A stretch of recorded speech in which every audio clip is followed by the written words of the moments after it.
মাঝে উপস্থিত আছেন 3 নম্বর ওয়ার্ড বিএনপির সংগ্রামী বাংলাদেশ জাতীয়তাবাদী মৎস্যজীবী দলের পক্ষ থেকে জানাই রক্তিম অভিনন্দন এবং সালাম। আসসালামু আলাইকুম। প্রিয় এলাকাবাসী, আপনারা জানেন, আপনারা এখানে সমবেত হয়েছেন একটা উদ্দেশ্যকে সামনে রেখে। সেই উদ্দেশ্যটা কি? যে আপনারা সবাই বাংলাদেশ জাতীয়তাবাদী শক্তির একটা বলতে গেলে শুভাকাঙ্ক্ষী। সেই উদ্দেশ্য করে আপনারা এখানে সমবেত হয়েছেন।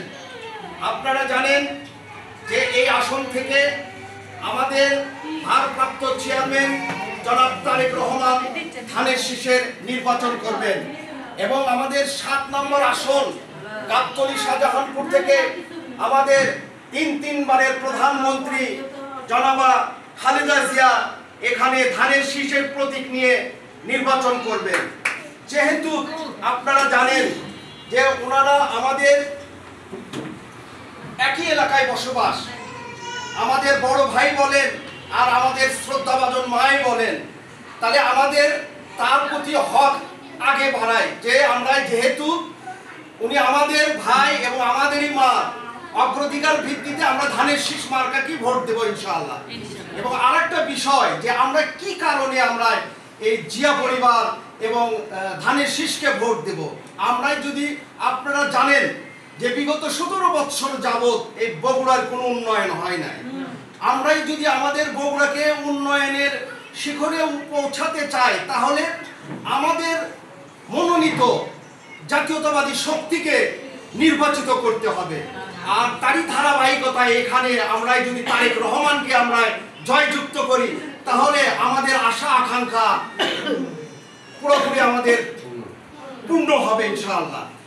দেখেন যে আমরা কি কারণে বিএনপিকে ভোট দেব, এটা আপনাদের মধ্যে একটা শীর্ষে নিয়ে গিয়েছিল ওই তারেক রহমান বলেন আর ওই খালেদা জিয়া বলেন, তাদের আমলে বগুড়াতে উন্নয়ন হয়েছে। আপনারা জানেন এই যে জিয়াউর রহমান মেডিকেল কলেজ একটা অত্যাধুনিক মেডিকেল কলেজ, যেখানে হার্টের উন্নত চিকিৎসা করা হয়। এটা কিসের জন্য? এটা আমাদের যাতে সুযোগ সুবিধার জন্যই ওই রকম একটা হসপিটাল আগে কিন্তু ছিল না। এই জিয়া পরিবারই এই হসপিটালটা তৈরি করেছে। তাহলে আমাদেরও উচিত হবে যে সেই পরিবার থেকে যারা নির্বাচন করবে তাকে বিপুল ভোটে জয়লাভ করাতে হবে ইনশাআল্লাহ।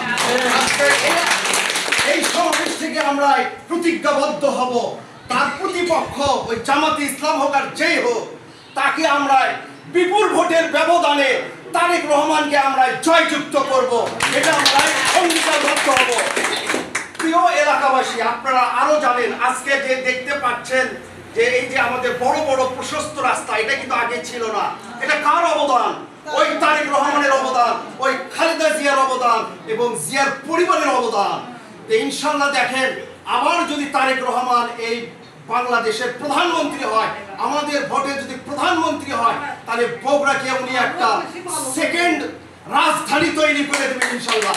আপনারা কি চান না যে বগুড়া বাংলাদেশের মধ্যে একটা সেকেন্ড রাজধানী হোক? তাহলে আমরা সবাই কাঁধে কাঁধ মিলে আগামী ফেব্রুয়ারিতে যে ভোট হবে সেই ভোটে আমরা বাংলাদেশের মধ্যে দেখে দিতে চাই যে জিয়াউর রহমানের সন্তান ভারপ্রাপ্ত তারেক রহমানকে আমরা বিপুল ভোটের মাধ্যমে তাকে জয়যুক্ত করব ইনশাআল্লাহ। আপনারা অঙ্গীকারবদ্ধ তো ইনশাআল্লাহ? তারপরে দেখেন এখনো তারা আমরাই ক্ষমতার খালেদা জিয়া জিন্দাবাদ, তারুণ্যের অহংকার, তারেক রহমান জিন্দাবাদ। সবাইকে ধন্যবাদ। আসসালামু আলাইকুম।